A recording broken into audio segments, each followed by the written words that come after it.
Keheningan di istana, hari ketika sakitnya Putri Catherine, mengguncang fondasi monarki Inggris. Selama beberapa dekade, monarki Inggris telah bertahan berkat mesin tradisi, protokol, dan keheningan yang terencana dengan sempurna. Setiap pernyataan yang terukur, setiap potret yang diterangi dengan cermat, dan setiap penampilan publik mengikuti ritme yang tak tergoyahkan. Tetapi pada hari itu, pukul 15.57, ritme itu tiba-tiba berhenti. Dan ketika monarki berhenti, dunia mendengarkan. Akun media sosial resmi istana membeku. Tidak ada pembaruan, tidak ada foto, tidak ada pesan institusional tengah hari yang biasa. Apa yang dalam konteks lain mungkin diartikan sebagai penundaan teknis, segera dipahami oleh koresponden kerajaan sebagai tanda alarm yang tak salah lagi. Di dunia keluarga kerajaan Inggris, keheningan tidak pernah terjadi secara kebetulan. Dalam beberapa menit, ruang redaksi London ramai.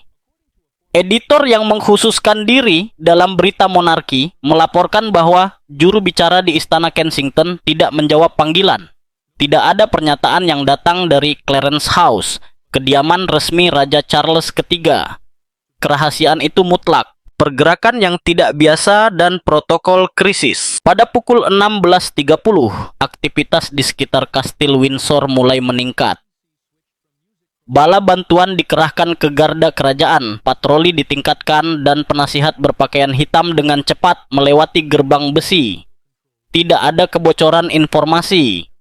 Tidak ada penjelasan, hanya perasaan yang semakin kuat bahwa sesuatu yang luar biasa sedang terjadi di balik tembok bersejarah itu. Para jurnalis yang ditempatkan di luar Kensington memperhatikan detail lain yang mengkhawatirkan. Helikopter kerajaan lepas landas tanpa peringatan dari Taman Windsor. Pesawat-pesawat ini hanya digunakan dalam situasi darurat. Tujuan mereka tidak diungkapkan, tetapi pesannya jelas. Protokol krisis telah diaktifkan. Pada saat yang sama, Clarence House menutup akses bagi semua personel luar. Saksi mata melaporkan melihat tim medis diam-diam memasuki halaman. Kendaraan darurat tanpa tanda resmi melewati pintu masuk tanpa intervensi pers. Rasa hormat atau kebingungan itu mutlak. Sumber internal menyebutkan aktivasi apa yang disebut kode Sable, sebuah protokol yang tidak biasa yang dikhususkan untuk keadaan darurat pribadi atau nasional yang paling serius. Menurut mantan anggota lingkaran kerajaan, mekanisme ini hanya diaktifkan ketika peristiwa bencana akan segera terjadi atau telah terjadi. Anggota keluarga paling senior, Putri Anne, Pangeran Edward, dan Pangeran Andrew, dipanggil secara diam-diam. Pertemuan berlangsung di bawah langkah-langkah keamanan yang ketat tanpa kehadiran media. Mesin internal The Firm, sebagaimana inti institusional keluarga kerajaan dikenal, berjalan penuh. Kata yang tidak ingin didengar siapapun. Sebuah peringatan mulai beredar di Fleet Street. Bersiaplah untuk pemadaman media. Jaringan televisi menangguhkan program-program ringan. Para presenter diam-diam berganti pakaian menjadi hitam. BBC beralih ke mode program darurat. Pada pukul 6 sore, pernyataan itu tiba. Tidak ada upacara, tidak ada pementasan yang khidmat. 15 kata yang menghancurkan hati dipublikasikan secara bersamaan di semua platform resmi. Dengan kesedihan yang mendalam, keluarga kerajaan mengkonfirmasi kondisi kesehatan yang tidak dapat dipulihkan dari... Nama yang melengkapi kalimat tersebut melumpuhkan bangsa. Catherine, Putri Wales, calon Ratu Permaisuri, tokoh kunci dalam modernisasi lembaga kerajaan, ibu dari pewaris takhta, berada dalam tahap kritis penyakit mematikan. Teks tersebut menggunakan istilah klinis dan definitif. Tidak dapat dipulihkan, melemahkan, tahap kritis. Tidak ada ruang untuk interpretasi optimis. Ini bukan pengunduran diri sementara, ini adalah pengumuman perpisahan yang sedang berlangsung. Pesan dari pewaris yang hancur hatinya. Beberapa menit kemudian, sebuah video yang direkam di kantor Pangeran William dirilis. Pewaris takhta tampak pucat, hampir tidak terbebani oleh beratnya tugas. Itu bukan pidato khidmat dalam gaya tradisional. Itu adalah kesaksian seorang suami dan ayah yang menghadapi hal yang tak terbayangkan. Sebagai seorang suami, sebagai seorang ayah, sebagai Pangeran Wales, Anda saya berbicara hari ini dari tempat kesedihan yang mendalam.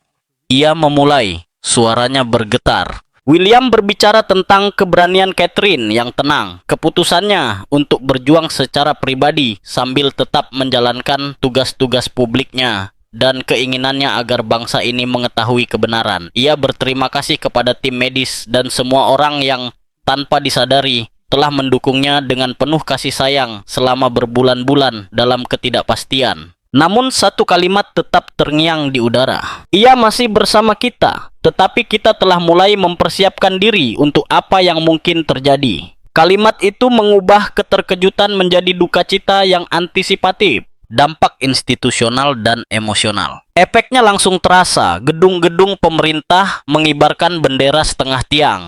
Pakaian kerajaan menggunakan warna hitam sebagai tanda duka cita simbolis. Sebuah isyarat yang tidak biasa sebelum kematian. Gambar-gambar warga berkumpul di depan istana dengan bunga dan lilin mulai berlipat ganda. Ini bukan hanya tentang kesehatan seorang putri. Ini tentang pilar emosional yang telah menopang narasi kontemporer monarki. Catherine mewakili keseimbangan, keramahan, dan stabilitas di era yang ditandai oleh ketegangan internal dan pertanyaan publik. Popularitasnya yang dibangun atas kombinasi kebijaksanaan, komitmen sosial, dan modernitas telah memulihkan kredibilitas sebuah institusi yang sering dianggap jauh. Ketidakhadirannya menimbulkan bayangan bukan hanya secara emosional, tetapi juga secara struktural. Dalam hal politik, penyakit calon ratu tersebut menimbulkan pertanyaan tentang transisi generasi dan ketahanan institusional. William, yang ditakdirkan suatu hari nanti akan mengenakan mahkota, kini menghadapi tantangan kemanusiaan, bukan tantangan konstitusional. Mengelola kesedihan di depan umum sambil tetap menjunjung tinggi simbol kesinambungan nasional. Pukul 18.17, keheningan di luar istana dipecah oleh gumaman kolektif yang segera berubah menjadi tangisan. Dalam beberapa menit, pintu masuk istana Buckingham dipenuhi lautan bunga, lilin, dan foto. Anak-anak yang tidak sepenuhnya memahami apa yang terjadi menangis, berpegangan pada orang tua mereka. Kakek nenek membisikkan kenangan tentang Diana, Putri Wales, mengenali dalam kesedihan itu Gemma luka yang tidak pernah sepenuhnya sembuh. Monarki Inggris tidak hanya mengeluarkan pernyataan, mereka telah mengungkapkan kebenaran yang dunia tidak siap untuk terima. Kesehatan Catherine, Putri Wales, telah memburuk secara permanen. Perawatan agresif telah gagal. Harapan yang direduksi menjadi statistik medis tidak lagi berada di pihaknya. Di media sosial, reaksinya langsung dan besar-besaran. Jutaan orang membagikan video tersebut dalam hitungan menit. Tagar seperti tagar Our Catherine dan tagar Royal Heart menduduki puncak topik trending global. Hanya dalam 10 menit, pesan tersebut melampaui 50 juta tayangan. Tetapi yang tidak diketahui publik adalah bahwa pengumuman itu bukanlah sebuah improvisasi. Di baliknya terdapat malam-malam tanpa tidur, diskusi intim, dan keputusan yang memilukan. Pertemuan rahasia ketika gelar tak lagi. Berarti, 3 malam sebelum pengumuman resmi, di sebuah ruangan tertutup di istana, 4 tokoh kunci bertemu. William, Pangeran Wales, Charles III, Camilla, Ratu Inggris Raya, dan Anne, Putri Kerajaan. Tidak ada penasihat atau asisten. Tidak ada protokol juga, hanya sebuah keluarga yang menghadapi kemungkinan terburuk mereka. Hasil pemindaian terbaru telah mengkonfirmasi apa yang diam-diam mereka takuti. Penyakit itu terus berkembang tanpa henti. William, yang telah berpegang teguh pada setiap perbaikan kecil, hancur. Ayahnya memperhatikannya dengan campuran rasa tak berdaya dan kehilangan. Beberapa dekade sebelumnya, ia telah melihat seorang pemuda lain hancur di hadapan kehilangan yang begitu mendalam. Charles mengusulkan alternatif. Klinik swasta di luar negeri, terapi eksperimental, pilihan perawatan paliatif yang jauh dari pengawasan publik. Tetapi Catherine sudah mengambil keputusan. Dia tidak ingin meninggalkan anak-anaknya demi janji yang tidak pasti. Dia memilih kehadiran daripada kemungkinan, tetap tinggal daripada melarikan diri. Anne, yang dikenal karena kekuatannya yang tak tergoyahkan, kehilangan ketenangannya. Ini seperti Diana lagi, gumamnya. Suaranya bergetar. Namun, kali ini rasa sakit itu tidak meledak atau disensasionalkan oleh media. Tidak ada kilatan yang mengejar mobil. Itu adalah tragedi yang lambat dan sunyi, meresap seperti kelembapan melalui dinding istana. Keretakan batin, bagaimana mengkomunikasikan duka cita. Diskusi itu bukan hanya tentang kesehatan Catherine, tetapi tentang bagaimana mengkomunikasikannya. Sophie, Duchess of Edinburgh, yang telah berada di sisi Catherine seperti saudara perempuan, menganjurkan kejujuran sepenuhnya.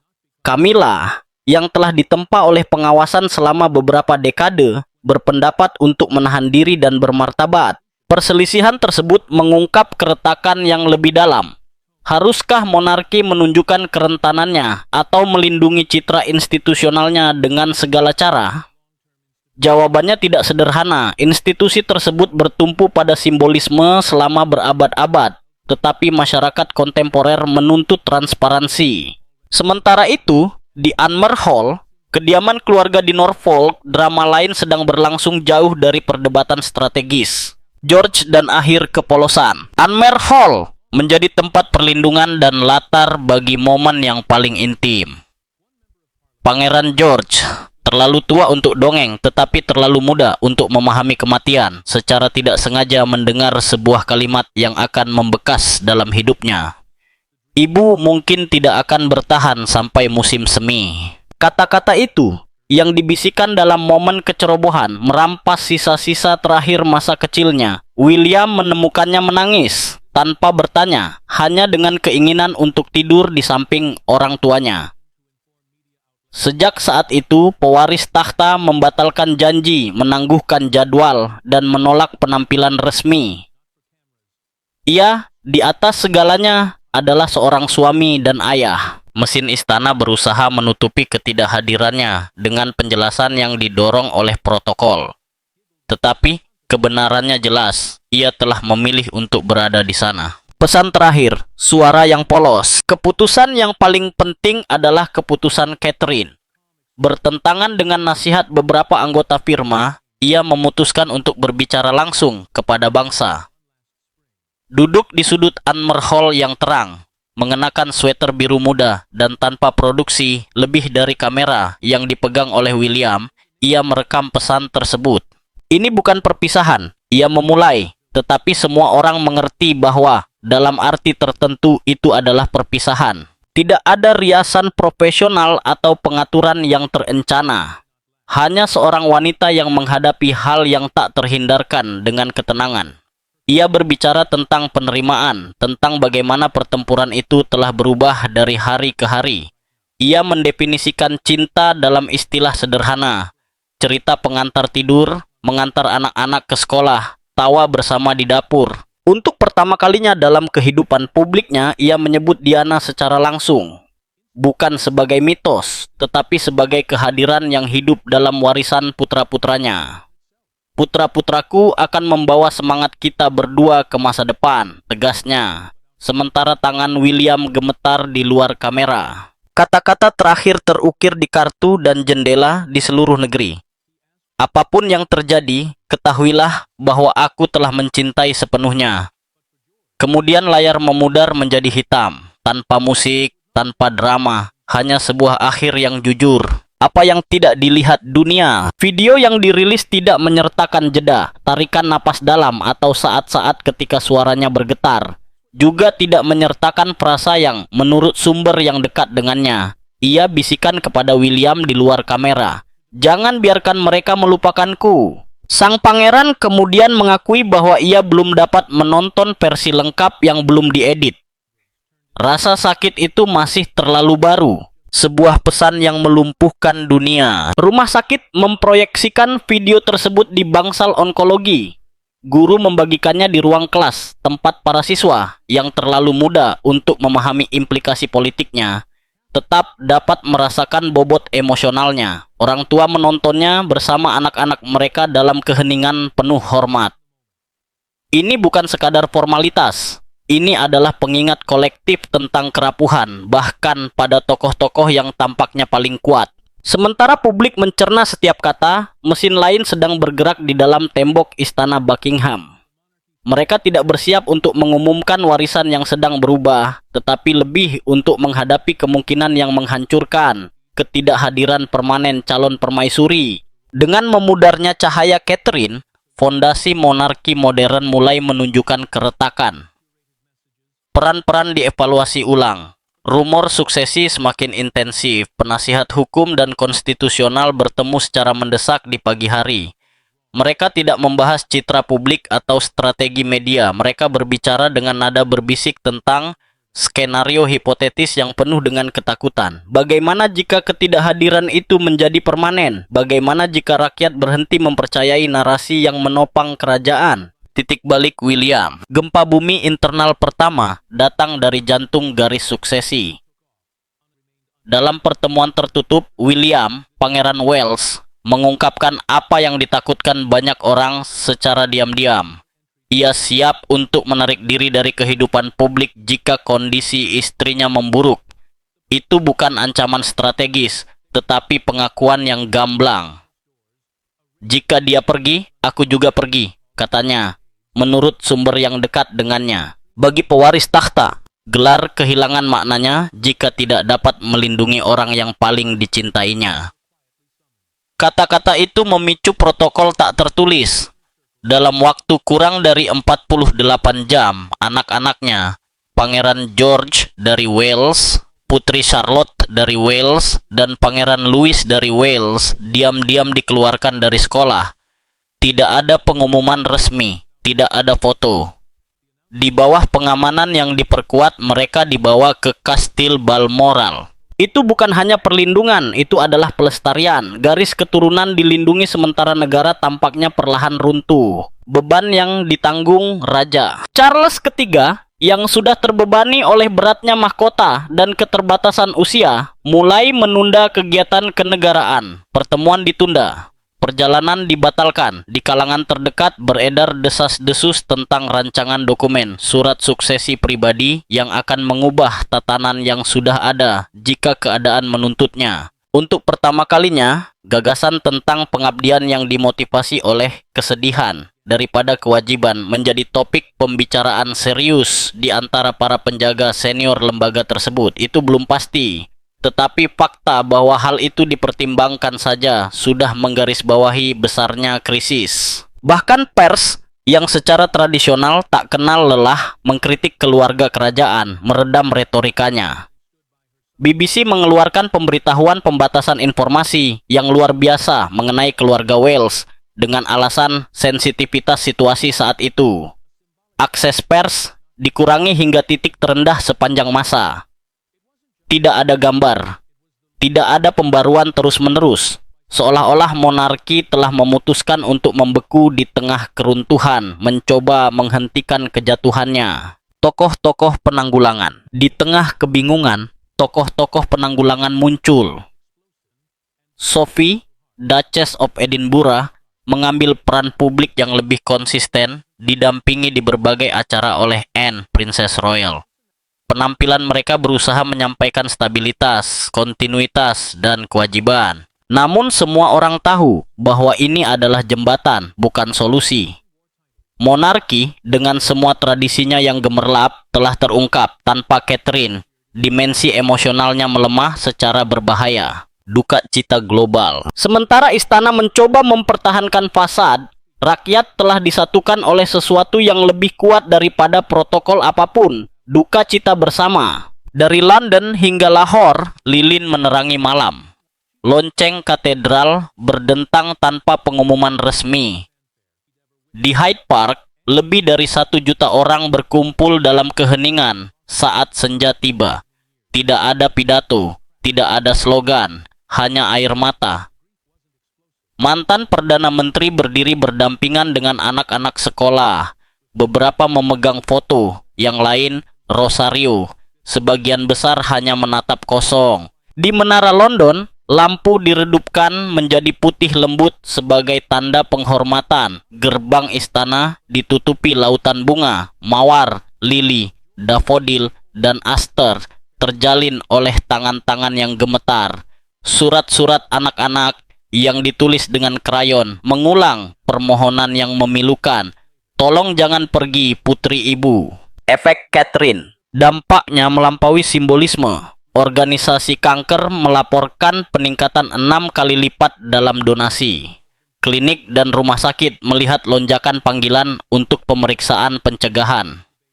Para ibu memesan tes medis yang ditunda.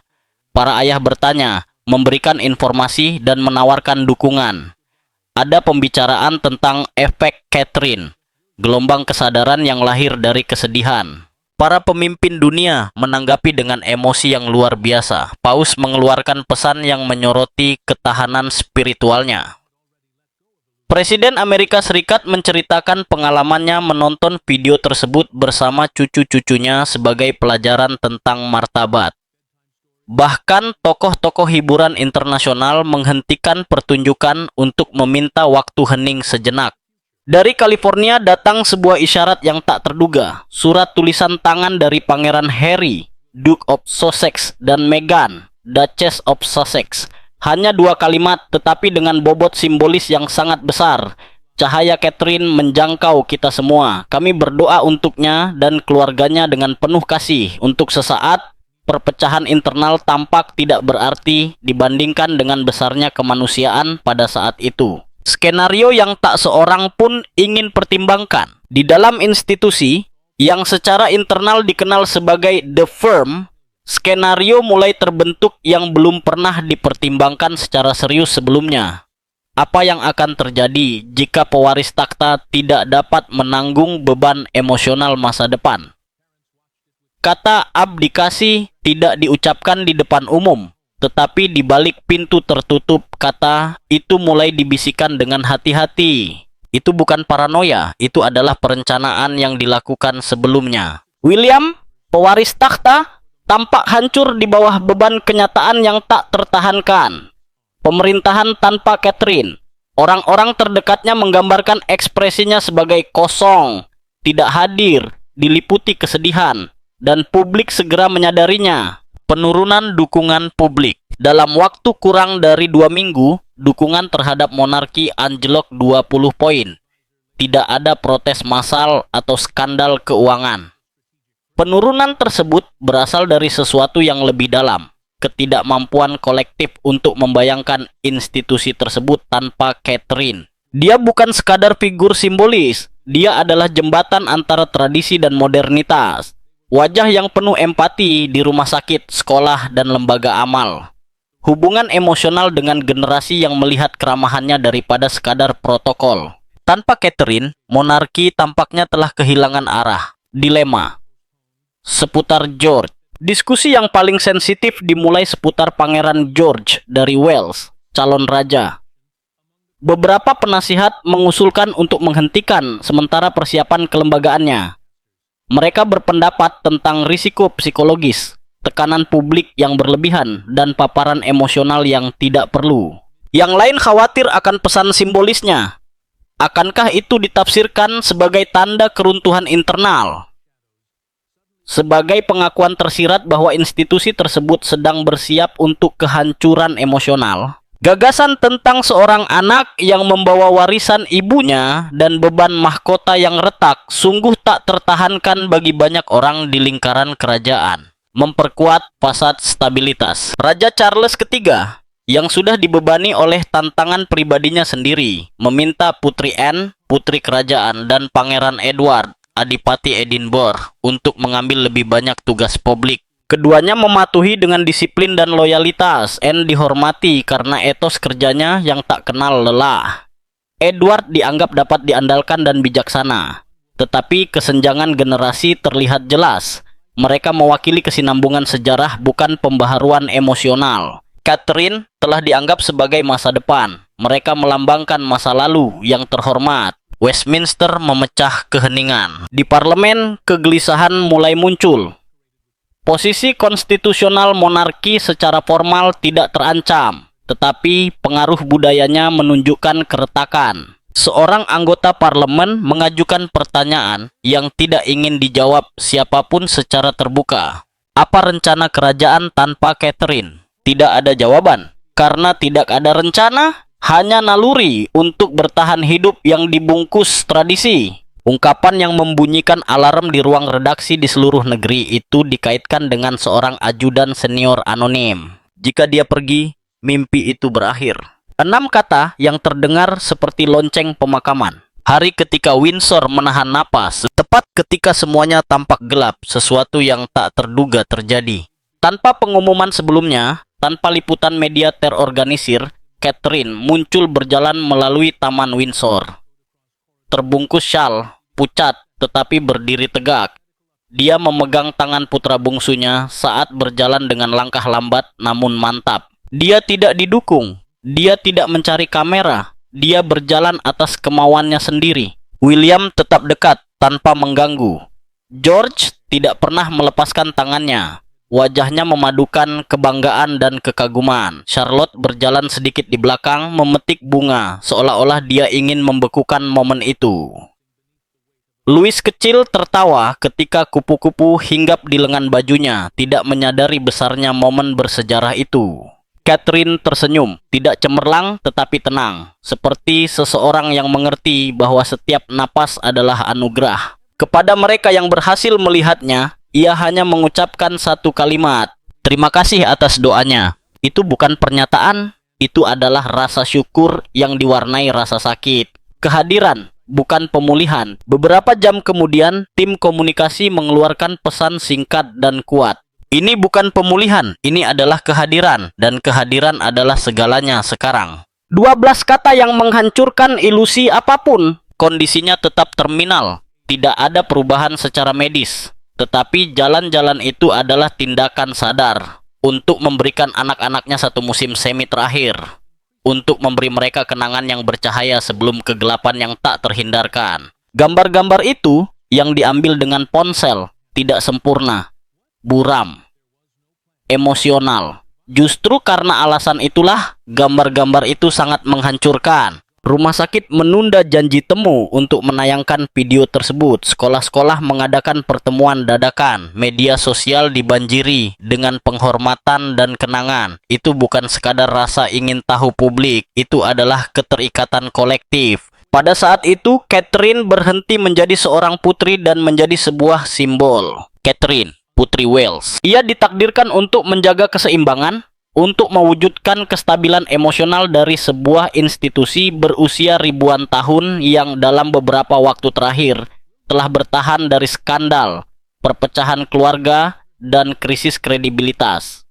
Namun, sementara Catherine menghadapi masa depan yang tidak pasti, monarki Inggris menghadapi sesuatu yang lebih dalam daripada transisi peran krisis identitas. Siapa mereka tanpa dirinya? Di dalam istana, keheningan telah berhenti menjadi alat strategis.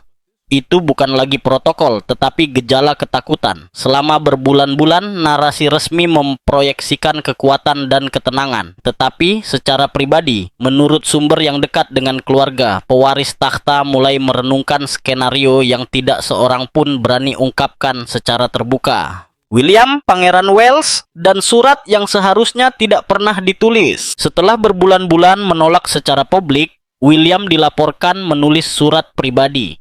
Bukan ditujukan kepada pers atau ayahnya, tetapi secara simbolis kepada mahkota.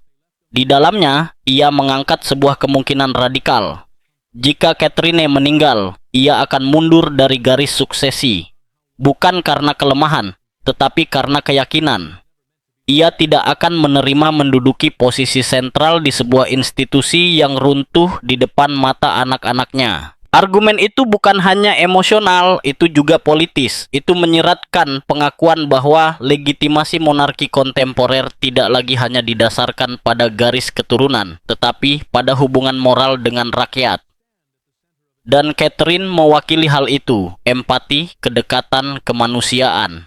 Charles III dan bayang-bayang perwalian. Raja yang sudah ditandai oleh usia dan penyakit menanggapi dengan sebuah usulan yang mengejutkan bahkan para penasihatnya yang paling berpengalaman untuk mempertimbangkan perwalian permanen, bukan untuk dirinya sendiri, tetapi untuk Pangeran George.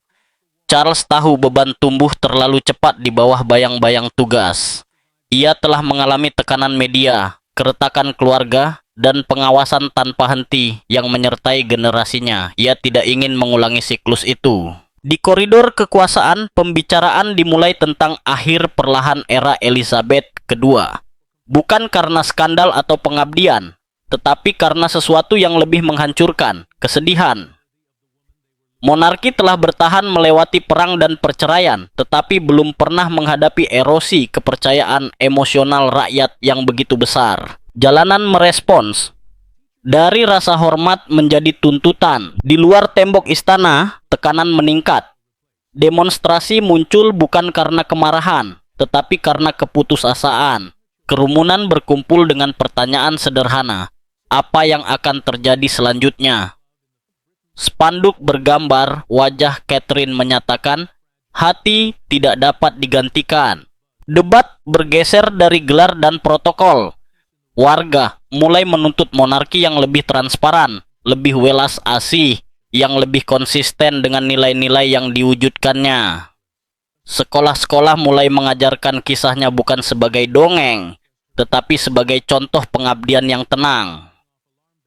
Esai anak-anak berbicara tentang keberanian, tentang keanggunan di bawah tekanan, tentang kepemimpinan tanpa kesombongan. Di ruang kelas, Catherine menjadi sesuatu yang tak terduga, kompas moral yang tidak dapat diciptakan oleh institusi. Di luar tragedi, gambaran terakhir yang diingat banyak orang bukanlah kereta kuda atau upacara resmi.